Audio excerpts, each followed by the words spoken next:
If you aren't familiar with who I am or see me on the AMZScout YouTube channel, my name is Andre and I've teamed up with AMZScout over the past 2 years, making comprehensive videos just like this one here to help elevate your Amazon business. My experience with running a business on Amazon dates back 4 years ago when I first started selling on the platform in 2020. I had just quit my full-time job and walked away from health insurance, my 401k, and a steady source of income. Honestly, it was one of the best decisions I've ever made for myself, and now I have the financial freedom and time to continue to grow my various businesses, pursue my other passions and hobbies, and travel around the world while I'm still quote-unquote working. But enough about me, let's get right into today's lesson where we'll break down all the different ways you can sell on Amazon, a few of their advantages and drawbacks, and which business model may look best for you considering your time, money, and effort involved. One of the main misconceptions I see folks making is they think there's only one way to sell on Amazon. The reality is you can sell on Amazon with various business models that are all extremely different from each other. The first method of selling we'll talk about today is called online arbitrage, or more commonly referred to as OA. In this business model, sellers buy discounted or low price products from online retailers, brick and mortar retailers, or even other resellers in general to sell them for a higher price on platforms like Amazon. Really, it's a pretty simple and low risk way for beginners to start selling without needing to develop or manufacture a brand for their product. This method has some great advantages like a low startup cost and minimal risks.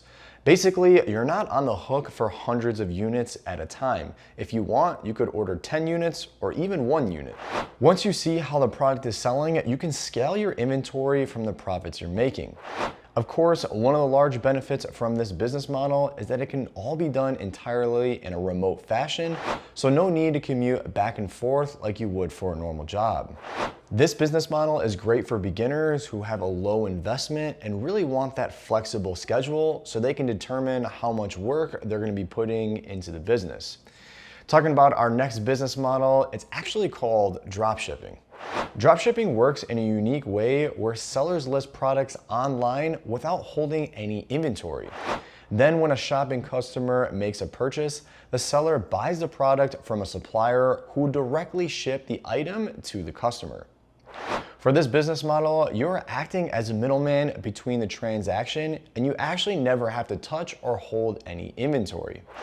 This gives you the advantage of not having to worry about inventory levels, and you're able to maximize your available capital to only purchase inventory when sales occur. Dropshipping is actually how I got into e-commerce myself and really gives you some ins and outs of the entire business model of selling online and is really good for actually building some of that capital that you can reinvest in the future. Dropshipping is ideal for those with smaller budgets who want to test products without upfront inventory investments, but are okay with lower profit margins and potential supplier issues like delayed shipping times. This brings us into our next business model, which is called wholesaling. Now, wholesaling is pretty unique because it gives you the opportunity to buy your product in bulk from a manufacturer or distributor and then sell the bulk inventory individually at a higher price on platforms like Amazon. This approach allows beginners to access a wide range of products while benefiting from lower cost per unit, which leads to higher profit margins.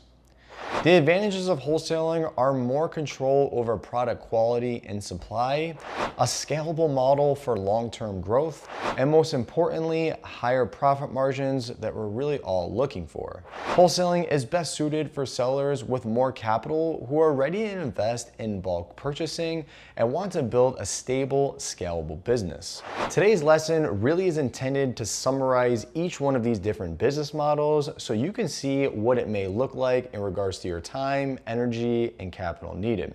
What's important to know is that later in this course, we're going to take a deep dive into each one of these business models so that you can know exactly what may be the right fit for you. Regardless of which business model you choose, there is tons of opportunity for success on Amazon with the proper strategies and product research process.